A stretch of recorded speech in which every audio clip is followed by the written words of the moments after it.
श्री पुराण पुरुषोत्तमाय नमः, श्री गणेशाय नमः। श्री शिव महापुराण के अभी हम विद्वेश्वर संहिता में प्रवेश करते हैं। तो यहाँ पे कथा में कहते हैं कि घोर कलयुग आने पर मनुष्य पुण्य कर्म से दूर रहेंगे, दुराचार में फंस जाएंगे और सबके सब सत्य भाषण से मुंह फेर लेंगे। ये कहते हैं कि आप अगर सत्य भाषण मतलब झूठ बोलना शुरू कर दिया तो कलयुग का प्रभाव होना शुरू हो गया। दूसरे की निंदा में तत्पर रहेंगे, अगर आप दूसरे की निंदा करना शुरू कर दिया तो कलयुग का प्रभाव शुरू हो गया। उनका मन पराई स्त्रियों में आसक्त होगा, पराई स्त्रियों में मन आसक्त होने लग गया तो कलयुग का प्रभाव शुरू हो गया। ब्राह्मण लोग रूपी ग्राहक के ग्रास बन जाएंगे, वेद बेच करके जीविका चलाएंगे, धन का उपार्जन करने के लिए ही विद्या का अभ्यास करेंगे और मद में मोहित रहेंगे, अपनी जाति के कर्म छोड़ देंगे। ब्राह्मण अपने जाति के कर्म छोड़ देंगे, प्राय दूसरों को ठगेंगे, तीनों काल की संध्या उपासना से दूर रहेंगे और ब्रह्म ज्ञान से शून्य होंगे। यानी कि ब्राह्मण अगर अपनी संध्या पूजा पाठ स्वाध्याय करना छोड़ दिया, इसका मतलब वो भी कलयुग से प्रभावित हो रहे हैं। क्षत्रिय अपने सब धर्म का त्याग करने वाले होंगे, शूद्रों का बर्ताव करेंगे। वैसे संस्कार भ्रष्ट, सौ धर्मगामी, कुमार्गी, धनुपार्जन परायण और नाप तोल में अपनी कुत्सित वृत्ति का परिचय देने वाले होंगे और शूद्र ब्राह्मणों के आचार में तत्पर होंगे, उनकी आकृति उज्जवल होगी। तो ये कलयुग के कुछ वर्णन है, इसका लक्षण बता रहे हैं। आगे कहते हैं कि यदि धनी हुए तो कुकर्म में लग जाएंगे, विद्वान हुए तो वाद विवाद करने वाले होंगे, अपने आप को कुलीन मानकर ये चारों वर्णों के साथ वैवाहिक संबंध स्थापित करेंगे। वैवाहिक संबंध चारों वर्णों के साथ स्थापित होने शुरू हो जाएंगे, समस्त वर्णों को अपने संपर्क से भ्रष्ट करेंगे। तो इस प्रकार वर्ण संकर पैदा होने शुरू हो जाएंगे।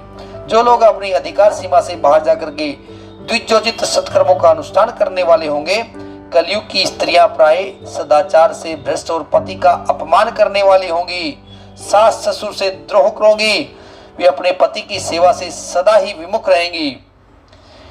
वो कहते हैं कि सूत जी, इस प्रकार जिनकी बुद्धि नष्ट हो गई है, जिन्होंने अपने धर्म का त्याग कर दिया है, ऐसे लोगों को इहलोक और परलोक में उत्तम गति कैसे प्राप्त होगी? इस चिंता से हमारा मन सदा व्याकुल रहता है। परोपकार के समान दूसरा कोई धर्म नहीं है। जिस छोटे से उपाय से इन सब के पापों का तत्काल नाश हो जाए, उसे इस समय कृपा पूर्वक बताइए, क्योंकि आप समस्त सिद्धांतों के ज्ञाता हैं। यहाँ पे सूत जी पूछते हैं व्यास जी से कि ये सब कलयुग में ये सब पापी, ये सब पाप होंगे, ये सब सभी वर्ण के लोग इस प्रकार करेंगे, ऐसा व्यवहार करेंगे, तो इन पापों का निवृत्ति कैसे हो, इन पापों का तत्काल नाश कैसे हो, उसका कोई छोटा सा उपाय तो बताओ। तो व्यास जी कहते हैं कि उन भावितात्मा मुनियों की यह बात सुनकर के सूत जी का मन ही मन भगवान का शंकर का स्मरण करके इस प्रकार कहने लगे। भगवान शंकर का स्मरण करके के और वो शिव पुराण के बारे में बताते हैं। ये साधु महात्माओं, बड़ी अच्छी बात पूछी है। ये प्रश्न तीनों लोगों का हित करने वाला है, तीनों लोगों का हित करने वाला। आपने जो प्रश्न किया है कि कलयुग में ऐसे लोगों का उद्धार कैसे होगा, उनका पाप से निवृत्ति कैसे होगी, तो वो कहते हैं कि आप आदर पूर्वक सुनो। सबसे उत्तम जो शिव पुराण है वह वेदांत का सार सर्वस्व है तथा वक्ता और श्रोता का समस्त पाप राशियों से उद्धार करने वाला है। ये जो शिव पुराण की जो कथा कह रहे हैं, तो वो वक्ता का भी उद्धार कर देगा और श्रोता का भी उद्धार कर देगा, ये बात कहते हैं। आगे कहते हैं कि उस सर्वोत्तम शिव पुराण के अध्ययन मात्र से वे कलयुग के पापास्पद जीव श्रेष्ठम गति को प्राप्त हो जाएंगे। भगवान शिव ने ही प्रणयन किया था और इस पुराण में 12 भेद या खंड है, 12 संहिताएं अत्यंत पुण्य में मानी गई हैं और शिव पुराण की श्लोक संख्या 1 लाख है, परंतु व्यास जी ने उसे 24,000 श्लोकों में ही संक्षिप्त कर दिया। पहले जो मूल जो शिव पुराण जो रचित किया था, लिखा गया था, उसमें 1 लाख श्लोक बताए हैं, लेकिन अभी जो शिव पुराण है उसमें 24,000 श्लोकों की संख्या बताई है, तो पूर्व काल में भगवान शिव ने श्लोक संख्या की दृष्टि से 100 करोड़ श्लोकों का एक ही पुराण ग्रंथ ग्रंथित किया था। पहले तो भगवान शिव ने ही तो ये कथा सुनाई थी, सबसे पहले ये शिव पुराण सुनाया था, तो उस टाइम 100 करोड़ श्लोकों की इसकी संख्या थी। लेकिन बाद में ये घटते हुए व्यासी ने इनको कम कर दिया। आगे कहते हैं कि द्रव्यन व्यास आदि महर्षियों ने जब पुराण का 18 भागों में विभाजन कर दिया, उस समय संपूर्ण पुराणों का संक्षिप्त स्वरूप केवल 4 लाख श्लोकों का रह गया था। तो इस प्रकार ये शिव पुराण के बारे में परिचित रहते हैं कि ये शिव पुराण है समस्त पुराणों में श्रेष्ठ है। जो बड़े आदर से इसे पढ़ता है और सुनता है वह भगवान शिव का प्रिय होकर के परम गति को प्राप्त करता है। तो हम इस शिव पुराण को क्यों पढ़ें, हम इस शिव पुराण को क्यों सुने? जो बड़े आदर से इसे पढ़ता है और सुनता है वह भगवान शिव का प्रिय होकर के परम गति को प्राप्त कर लेता है।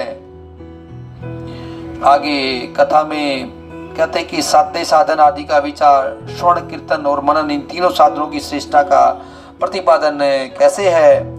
तो शिव पुराण में भक्ति, ज्ञान और वैराग्य, इन तीनों की प्रतिपूर्वक गान किया गया है। भगवान शिव में भक्ति होने से मनुष्य संसार बंधन से मुक्त हो जाता है। देवता के कृपा प्रसाद से उनमें भक्ति प्राप्त होती है और भक्ति से देवता का कृपा प्रसाद प्राप्त होता है। ठीक उसी तरह जैसे या अंकुर से बीज और बीज से अंकुर पैदा होता है। इसलिए तुम सब ब्रह्म ऋषि भगवान शंकर का कृपा प्रसाद प्राप्त करने के लिए भूतल पर जाकर के वहां सहस्त्रों वर्षों तक चालू रहने वाली एक विशाल यज्ञ का आयोजन करो। इन यज्ञपति भगवान शिव की ही कृपा से वेदोक्त विद्या के सारभूत साधन, साध्य साधन का ज्ञान होता है। अभी कहते कि कान से भगवान के नाम, गुण और लीलाओं का श्रवण, वाणी द्वारा उनका कीर्तन और मन के द्वारा उनका मनन, इन तीनों को महान साधन कहा गया है। यानी कि कानों से भगवान की लीलाओं का श्रवण करो और वाणी से भगवान के कीर्तन करो और मन से उनका मन में अपना श्री शिवाय नमस्तुभ्यम हरे राम राम राम हरे हरे, हरे कृष्ण कृष्ण कृष्ण हरे। अब कुछ भी हरि, यानी कि कृष्ण शिव हरि और हर एक ही है, इसका अलग अलग नहीं है। इनको पर्णवाक्षर में ये तीनों एक, ओम हर हर महादेव। आप किसी भी रूप में भगवान का नाम जपिए तो एक ही है, उसका फल कभी ना कभी मिलेगा।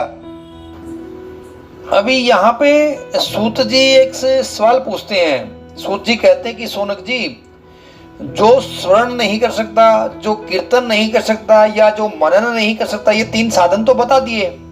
इन तीनों साधनों में जो समर्थ नहीं हो वो भगवान शंकर की पूजा करके, भगवान शंकर के लिंग रूप में या भगवान की मूर्ति की पूजा करके वो संसार सागर से पार हो सकता है। यानी कि अगर आप श्रवण नहीं करते हैं, कीर्तन नहीं करते हैं, मन से पूजा नहीं कर पाते, तो भगवान शंकर की जो लिंग रूपी पूजा करो या मूर्ति रूपी पूजा करो तो वो भी संसार सागर से पार उतार देगी। अब ऋषियों ने पूछा कि भगवान शिव की जो मूर्ति में सर्वत्र देवताओं की पूजा, सभी की तो पूजा बोला मूर्ति रूप में होती है, सभी देवताओं की, लिंग में नहीं होती। लेकिन जो भगवान शिव की पूजा होती है वो सब जगह मूर्ति में भी होती है और लिंग में भी होती है। और मतलब ज्यादातर कहते कि लिंग में भी क्यों की जाती है, मूर्ति में तो करते ही करते हैं, लिंग रूपी भगवान शिव की पूजा क्यों करते हैं, ये सवाल ऋषियों ने पूछा। तो इसके बारे में क्या जवाब देते हैं? तो सूत जी कहते हैं कि हे मुनियो, तुम्हारा ये प्रश्न तो बड़ा पवित्र है और अत्यंत अद्भुत है और इस विषय में महादेव जी ही वक्ता हो सकते हैं, दूसरा कोई पुरुष कभी हो ही नहीं सकता। कि कहते हैं कि इसका वर्णन तो स्वयं महादेव जी कर सकते हैं, मैं तो इसका वर्णन नहीं कर सकता, ये बड़ा गोपनीय विषय है। और जो लिंग है वो साक्षात ब्रह्म का प्रतीक है। भगवान शिव है वो ब्रह्म स्वरूप है, निष्कल है, निराकार है, इसलिए उन्हीं की पूजा में निष्कल लिंग का उपयोग होता है। संपूर्ण वेदों का यही मत है। देखिए कुछ विधर्मी लोग हैं, वो लिंग रूपी भगवान शिव को कुछ गलत तरीके से पेश करके उसको कहते हैं। तो आप भगवान शिव जो है वो जो लिंग रूप में जो पूजा होती है वो तो एक साक्षात ब्रह्म स्वरूप है, निराकार है। तो आप उसको कभी अन्यथा दूसरे शब्दों में मत मानिए उनको, किसी को दूसरे का। आप भगवान शिव की जो पूजा करते हैं वो लिंग रूप में कीजिए, वो ज्यादा फलदायी रहेगी। अभी यहाँ पे सनत कुमार जी ने फिर से सवाल खड़ा कर दिया, ये लिंग के प्राकट्य का रहस्य क्या है, कि लिंग के प्राकट्य का रहस्य बताओ, कि वो प्रसंग सुनाओ कि लिंग की उत्पत्ति कैसे हुई। तो ये उत्पत्ति के बारे में कहते हैं कि नंदिकेश्वर ये कथा कहते हैं आगे कि एक बार की बात है, ब्रह्मा जी और विष्णु जी भगवान शंकर को प्रणाम करके दोनों हाथ जोड़ करके उनके दाएं भाग में और बाएं भाग में चुपचाप खड़े हो गए। और फिर उन्होंने वहां साक्षात प्रकट पूजनीय महादेव की श्रेष्ठ आसन पर स्थापित करके पवित्र पुरुष वस्तुओं द्वारा उनका पूजन किया। यानी कि एक बार ब्रह्मा जी और विष्णु ने भगवान शिव जी का पूजन किया।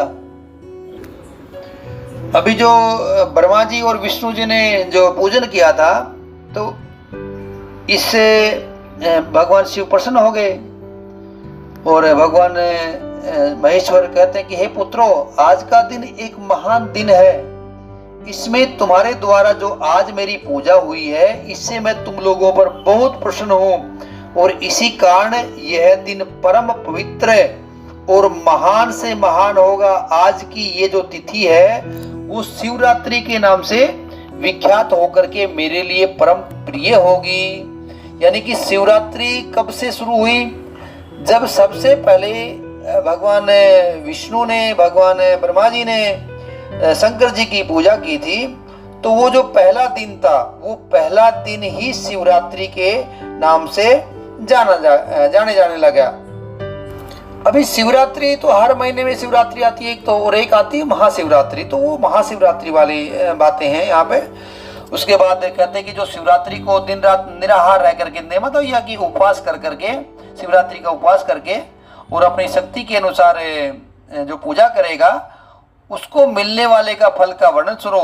1 वर्ष तक निरंतर मेरी पूजा करने पर जो फल मिलता है वह सारा फल केवल शिवरात्रि को मेरा पूजन करने में मनुष्य तत्काल प्राप्त कर लेता है। यानी कि आप अगर महाशिवरात्रि के दिन व्रत करते हैं, उपवास करते हैं, तो वो जो उपवास का फल रहेगा तो महादेव जी पूरे 1 साल तक आपको उसका फल प्रदान करते रहेंगे। शिवरात्रि तिथि में मेरे धर्म की वृद्धि का समय है। इस तिथि में मेरी स्थापना आदि का मंगलमय उत्सव होना चाहिए। पहले मैं जब ज्योतिर्मय स्तंभ रूप में प्रकट हुआ था वह समय मार्गशीर्ष मास में आर्द्रा नक्षत्र से युक्त पूर्णमासी या प्रतिपदा है। मार्गशीर्ष में आर्द्रा नक्षत्र होने पर पार्वती सहित मेरा दर्शन करता है तो मेरी मूर्ति या लिंग की झांकी करता है, वह मेरे लिए कार्तिकेय से भी अधिक प्रिय है।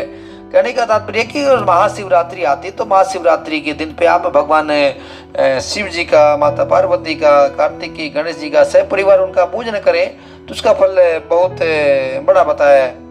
कहते कि वहां पर मैं लिंग रूप में प्रकट होकर के बहुत बड़ा हो गया था, तो उस लिंग के कारण वह भूतल लिंग स्थान के नाम से प्रसिद्ध है। और यह लिंग सब प्रकार के भोग सुलभ कराने वाला है तथा भोग और मोक्ष एकमात्र साधन है। उसका दर्शन, स्पर्श और ध्यान किया जाए तो वह प्राणियों को जन्म और मृत्यु के कष्ट से छुड़ाने वाला है। भगवान शिव के जो लिंग के दर्शन करने का भी फल है। दर्शन करने के बाद अगर आप स्पर्श करते हैं, स्पर्श का भी फल है। उसका ध्यान करते हैं, उसका भी फल है। और ये सब कथाएं कर रहे हैं कि शिव में लिंग कहते हैं कि मेरे एक लिंग की स्थापना करने का वह यह फल बताया गया कि उपासक को मेरी समानता की प्राप्ति हो जाती है। एक लिंग की स्थापना अगर कोई करता है, यदि एक के बाद दूसरे शिवलिंग की स्थापना कर दी जाए तब तो उपासक को फल रूप में मेरे साथ एकत्व सायुज्य मोक्ष रूप फल प्राप्त होता है। प्रधानतया शिवलिंग की ही स्थापना करनी चाहिए, मूर्ति की स्थापना उसकी अपेक्षा गुण कर्म है। यानी कि भगवान शिव की पूजा है वो अगर हो सके तो आप लिंग रूप में ही कीजिए। आगे जो 5 कृत्यों का प्रतिपादन, प्रणव और पंचाक्षर मंत्र की महत्ता, ब्रह्मा विष्णु द्वारा भगवान शिव की स्तुति और उनका अंतर्ध्यान होना, इसका वर्णन रहेगा। ओम नमो नारायणाय, श्री शिवाय नमस्तुभ्यम।